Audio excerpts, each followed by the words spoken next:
Welcome to 7 days of grounding, our sixth day. So today we find ourselves the day after American Thanksgiving, and we've been working through postures to ground back into the earth with the intention of grounding into what is before we try literally anything else. So before we even entertain the ideas of sort of Mia-based or performative gratitude, which is so pervasive at this time of year, or before we tell ourselves that we should be grateful or we should be counting our blessings, or really any sort of external or even internally generated manifesting as external pressure that we feel this time of year, to first ground into what really is. Gratitude is beautiful and important and transformative, but we can't feel it without first recognizing everything else that's true in our body, in our life. And I know for many of us, gratitude feels either forced or harder to access this year, Thanksgiving 2020, compared to other years. So our practices this week have really been focused on first being okay with what is, right? What is going on in my body? What is going on in the quality of my thought space, the quality of my heart space? What is going on in my heart? How do my joints actually feel?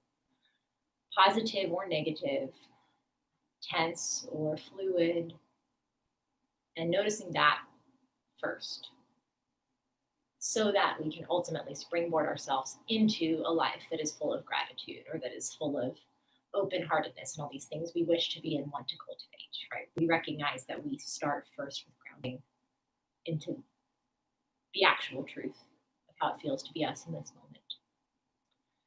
So for today's practice, we'll move through a quick embodied meditation flow. We'll take some slow asana shapes, all close to the earth, with a focus on the heart, but more gentle than we have been. And then we'll move into a slightly longer guided meditation, again, just with this intention of accepting what is. So let's begin seated.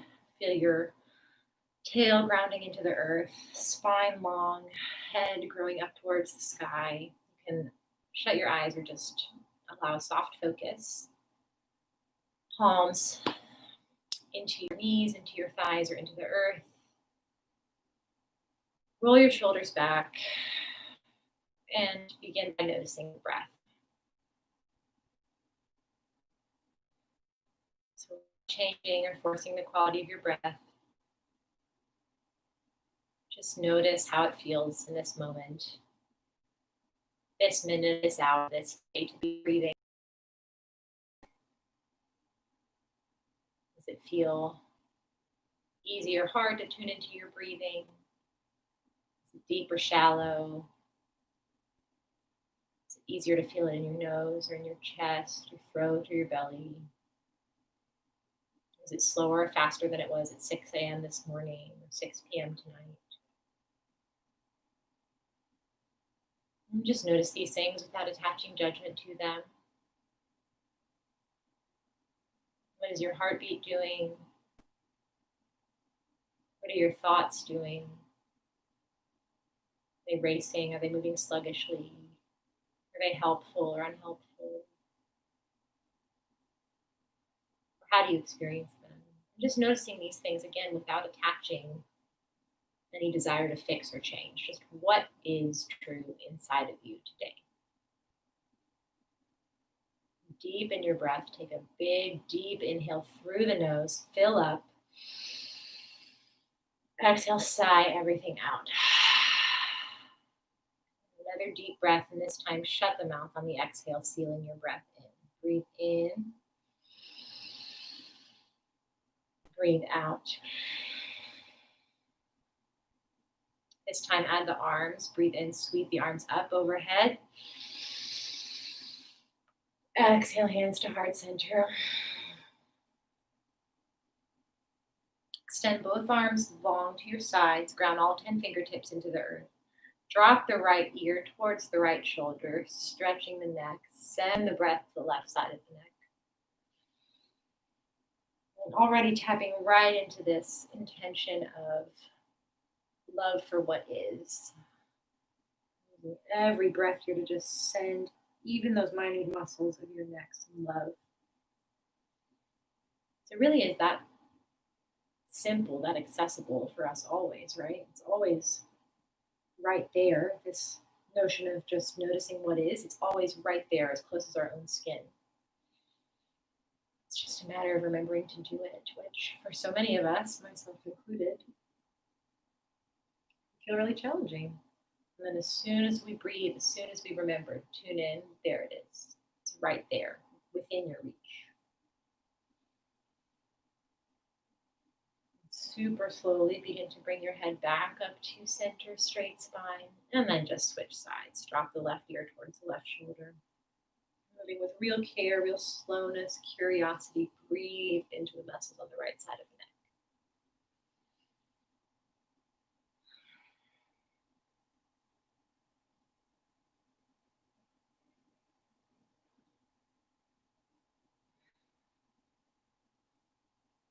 Bring the head back up to center. Breathe in, sweep both arms up, look up. Exhale, hands to heart. Seated spinal twist. Left hand comes to the right, or you can adjust to that feels better. So left hand to the right knee, right hand behind you. Inhale, long spine first. And then exhale, twist over the right shoulder. Initiate the twist from the space right below your belly button, and the muscles rather than cranking your spine over. Rinsing out whatever's not serving you today. Maybe using your twisted exhales here to just let whatever it is go. Even if it's 2 minutes ago, 2 hours ago, something that stuck with you, a thought, an interaction, a mood. It's within our power to rinse that out and begin again with every breath. Breathe in,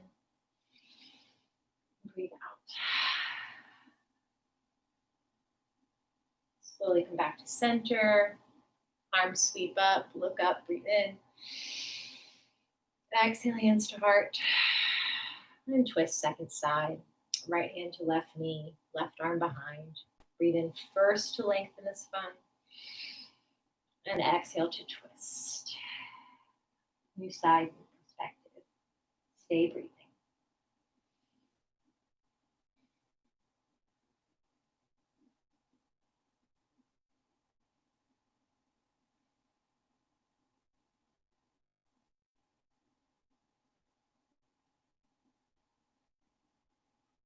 Slowly unwind, come back to center.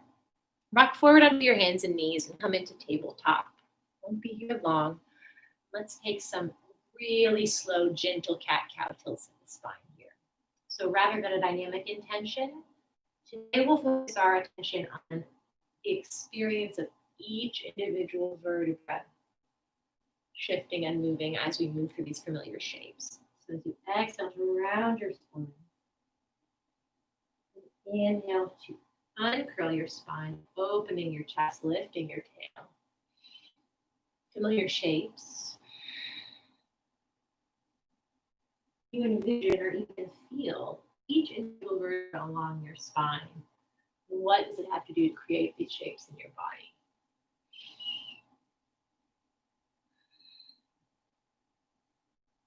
So often, if we're regular practitioners of asana, or even if we're not and we just move through our day, right, we rarely pay attention to the minuscule movements of our skeleton. What is it like? Tune into that. Not with forced gratitude, instantly celebrating, but just what is? What is it like in your spine today? What is it like?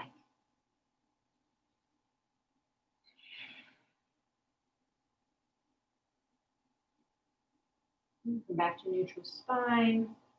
Left hand stays down, right arm peels open, open heart, twist up, gaze up, breathe in, reach up with those right fingertips.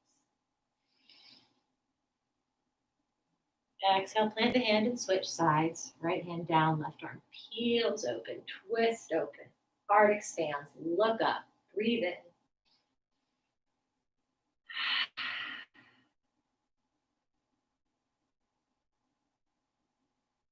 And release.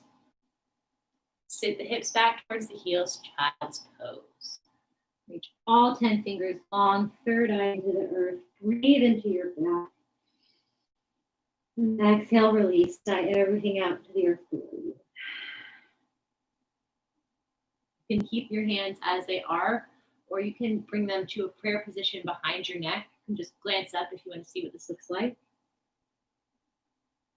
It can feel like a nice shape to take if we are seeking something, seeking help, seeking guidance, just seeking nurture.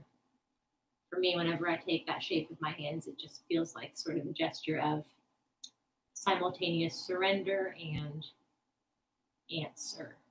I have the question and I have the answer. So maybe play with that shape today. Here in your child's pose, see how that feels.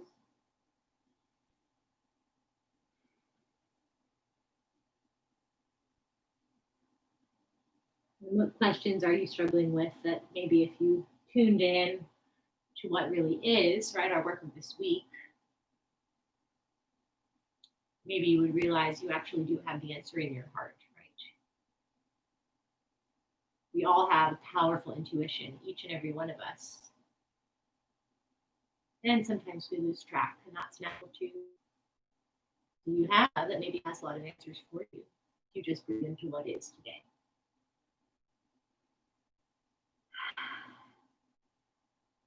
Extend the hands long if you've taken the other mudra. And slowly roll back up your tabletop and come to seated. Extend your legs out for seated forward fold. Feet flex towards your face. You can remove the flesh from under your sits bones. Inhale, long spine to start, arms up. And exhale, fold forward over your legs, taking it slow, making it feel delicious, making it feel restorative. For this version of this shape, it's okay to round the upper back and just spill over. We have been working with keeping our heart open here, but for today, we can take the more yin, more restorative version of this shape. And just really allowing your head heavy to pull you further over your legs, fully released.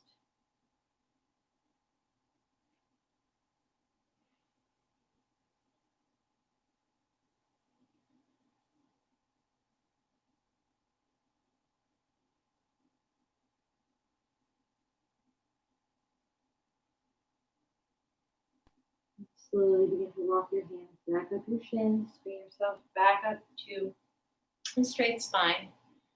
Plant the soles of your feet, and we'll roll down onto our backs, vertebra by vertebra again, noticing those little minute movements we don't usually pay attention to. And when you get there, you can let your knees fall side to side, just windshield wiper, releasing out the low back. From here, we'll move straight into our guided meditation portion.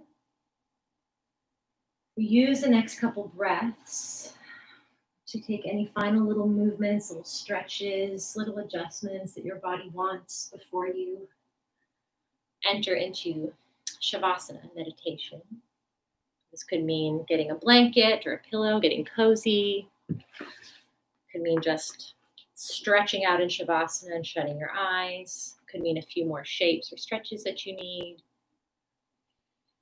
And take a few breaths to really give your body what it's calling for before you move into final rest.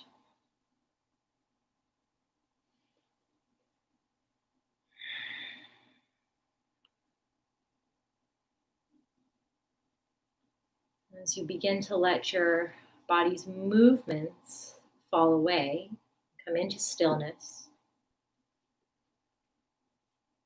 you can let go of any remaining effortful control over the breath. Just allow your body now to breathe itself. That's what it does. Maybe letting the eyes shut or the focus to become soft.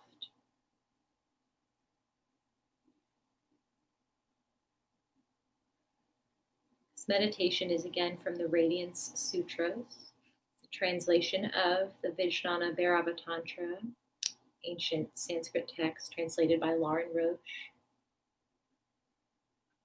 And today I'm going to read Sutra 80, the translation first and then the interpretation of the meaning.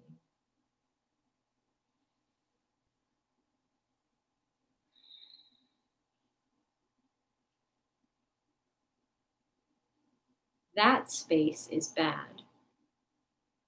This space is good. The ride is rough or the going is smooth. We are thrown into suffering. We are thrown into joy. Beloved soulmate, find the space in the center, the pulsing spaciousness encompassing all opposites. Here, the essences of creation are at play. Earth, water, fire, air, and space, and the senses that perceive them. The center is the dancing ground.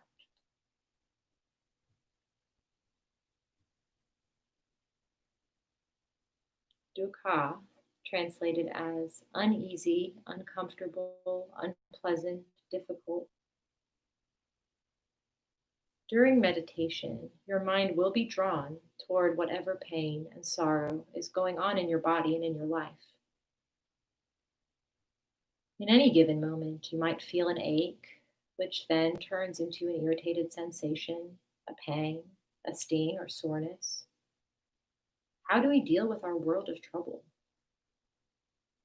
There are thousands of different strategies for handling uncomfortable sensations, but the simplest one is to allow your attention to be called to the pain and give it space.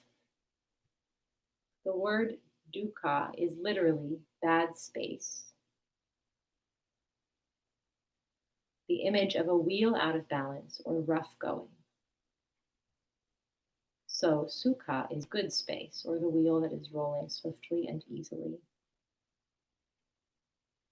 Ka suggests that we get interested in the space itself, and from there learn about how to balance the wheels of life.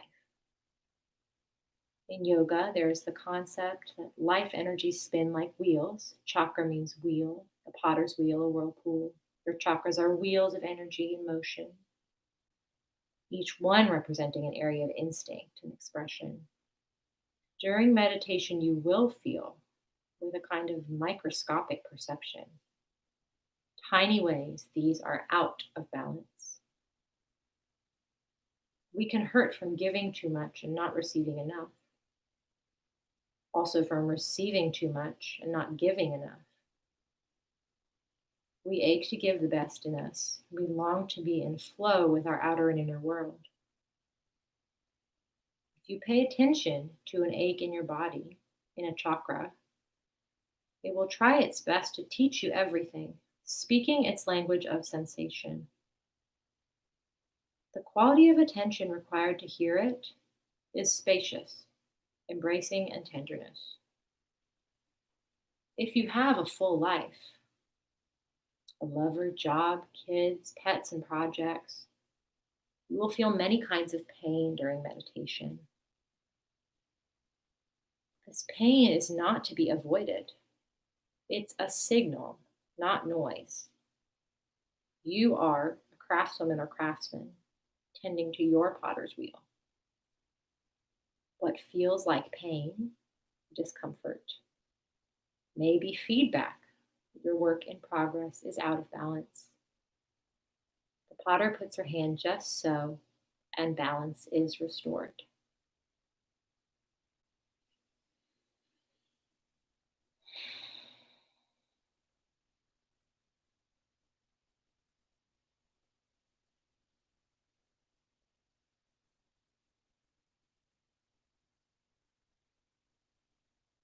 You're free to remain in Shavasana and contemplation as long as you like,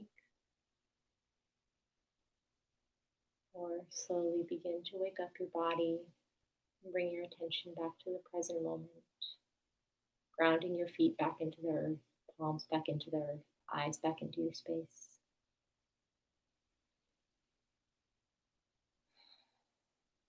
The light and the teacher in me recognizes the light and the teacher in each of you.